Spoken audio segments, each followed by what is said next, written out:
Setelah kasusnya mengancam dan memalak guru TK viral, dua preman di Tangerang Selatan akhirnya ditangkap polisi.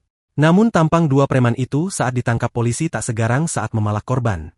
Nyali kedua preman itu bak mendadak ciut dan tertunduk lesu di hadapan polisi. Diketahui dua preman itu ditangkap polisi pada dini hari usai kejadian.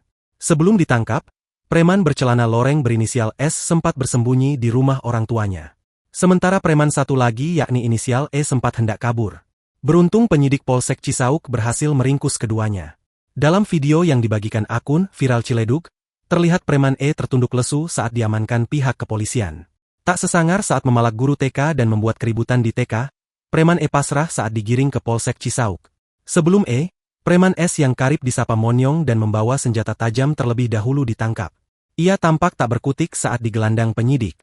Ternyata penyebab dua preman tersebut mengamuk hingga mengacungkan senjata tajam ke guru TK adalah karena permintaannya meminta uang Rp20.000 tidak dituruti.